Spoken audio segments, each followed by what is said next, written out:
श्रीधर भाई बड़ भौणी दमयंती भौणी आम संतोष भाई रीता भौणी एवं उपस्थित मोर आध्यात्मिक प्रेमी ब्रह्मा कुमारी भाई और भौणी मैंने आज आम समस्ते ये उपस्थित होइचे राखी बांधा कौन पाई राखी बांधा से मन में केवे भी प्रश्न आसुनी। आज भौणी आपको कहले जे आमर रक्षाबंधन 9 तारिख रे किंतु आम राखी बांधुचु 1 तारिख राखी बंधा आरंभ हो गलानी 30 तारिख राखी बंधा आरंभ है।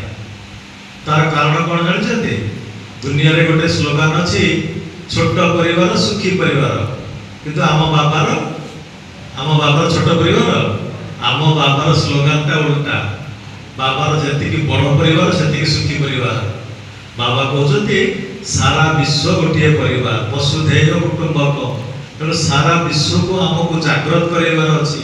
ये रक्षाबंधन कौन बंधन में बांधि होबार पर्व नुहे। ये रक्षाबंधन कौन ना कौन पर्व जो आमको दि जाए लौकिक आम विभिन्न प्रकार पर्वपर्वाणी पालन करुचे किंतु आमर बाबा घरे जो पर्वपर्वाणी को आम पालन करुचे ये पर्वपर्वाणी माध्यम आम बहुत आत्मा पाखे पहुँची से परमात्मा संदेश देवा हूँ मुख्य उद्देश्य एवं सबू पर्वपर्वाणी पछरे परमात्मा साथी जड़ित होकर अच्छी परमात्मा पाखे पहुँचापी रास्ता बतेवा यहाँ जड़ित होकर अच्छी। ये जो रक्षाबंधन उत्सव आपण मैंने समस्ते अनुभव करेंगे रक्षाबंधन उत्सव परंपरा बहुत काल चली आसी।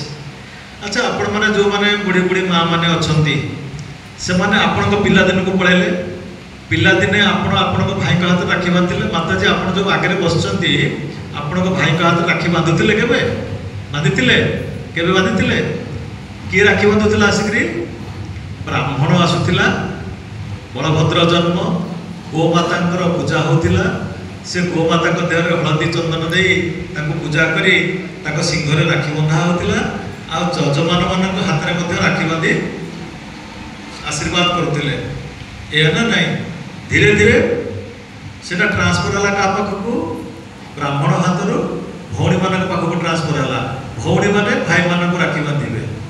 अच्छा मत कहले देखी भौणी मैंने भाई मान हाथ में राखी कहीं बांधती कौन पर बांधते मूल उद्देश्य है कौन मूल उद्देश्य किए कहे भाई भौणी को विपद आपद रक्षा कर तो। अच्छा जिते बड़े भाई भौणी कौन सब एकाठी थे भाई भौणी कौन सब पाखापाखि रही जिते बड़े विपद आपद आसिले भाई ठिया हम भाई कौन के भौणी ठू अलग होनी। आज जदि भौणी चाकरी कर दिल्ली में भाई चाकरी कर बांगालोर में दिल्ली में जब भौणी को किसी विपद आसला तो भाई कौन बांगालोर जाए ठिया हो पार सागे सागे पहुँची पार किए रक्षा कर कौन ये रक्षाबंधन महत्व।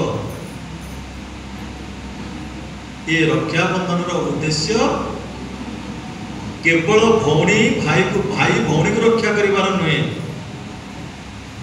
जे पाखरे थिबो परमात्मा बा जहाँ को आम भगवान बा ईश्वर बोली कहूचे से कहाकू ना कहाकू निमित्त बने पठे देवे रक्षा करने। अच्छा जदि केवल भौणी को भाई रक्षा करने दरकार भौणी भाई हाथ में राखी बांध। अच्छा भाई को कौन किसी विपद आपद आसुनी संसार में भाई मैंने सब कर्मठ होकर अच्छा कौन प्रकार विपद ना रक्षा पाइबार आवश्यक ना तो क्या राखी बंधा होनी। जदि भाई को रक्षा दरकार तो भाई जाए भौणी हाथ रखा दरकार ना ना भौणी आसिक विपद ठिया हम। तेणु ये केवल गोटे दृष्टांत उदाहरण रखाई ब्राह्मण एवं भौणी माने रक्षाबंधन बांधती। अच्छा ब्राह्मण आउ भौणी या भितर सामंजस्य कौन रही ना ये दुहिंकर दृष्टि अति पवित्र। बाबा जमी आज प्रतिज्ञा करेले ना मन वचन कर्म दृष्टि वृत्ति कृति आम सबुति पवित्रतार व्रत पालन करवा अर्थात पवित्रतार व्रत ये सारा संसार में जिते प्रकार रिश्ता अच्छी सबू रिश्ता भितर भौणी भाईर रिश्ता बा भाई भौणीर रिश्ता एवं ब्राह्मण जजमान रिश्ता ये दुईटी रिश्तार संपूर्ण पवित्रता ही रही।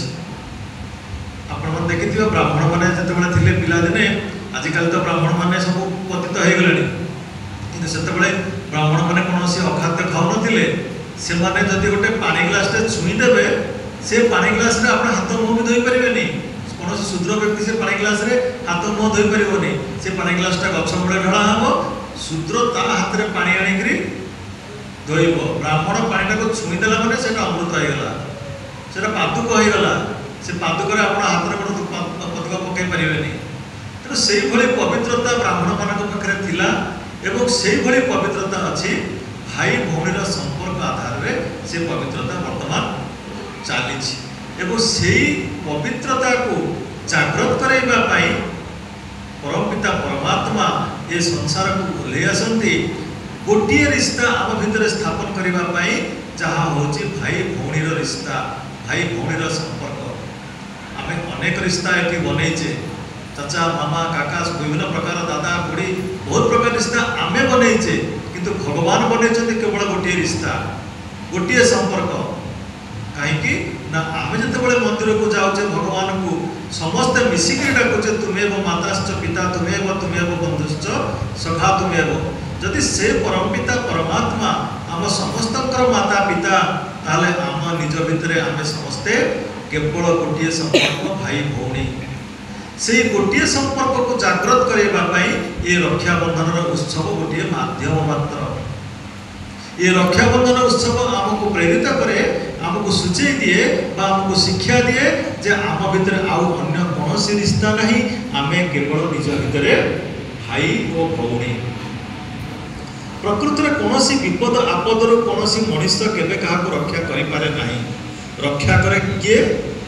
स्वयं परमपिता परमात्मा ही सर्व विपद आपद रक्षा करती।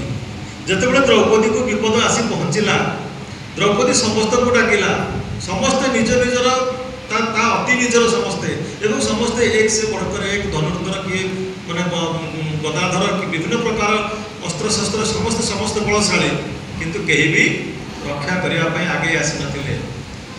तांको रक्षा करथिला किए ना, जितेबाला से अंतिम समय हे गोविंद रक्षा कर कहले सेतेबेले तांको भगवान आसीथिले रक्षा करने।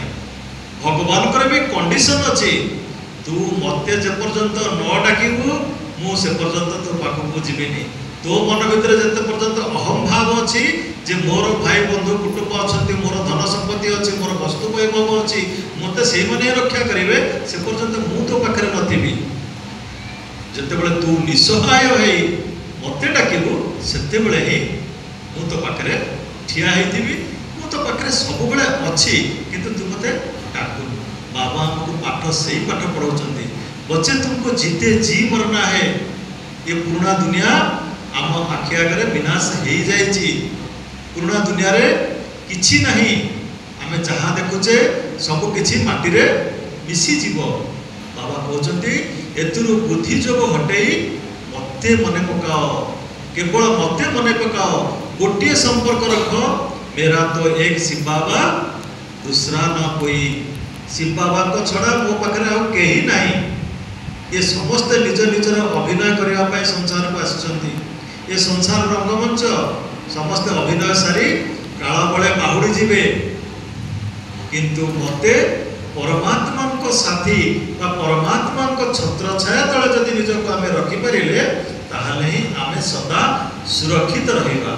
ये रक्षाबंधन प्रकृत में एमितिया गोटे बंधन जो बंधन रे बांधी हेले आमे निज निज को रक्षा करि पारे।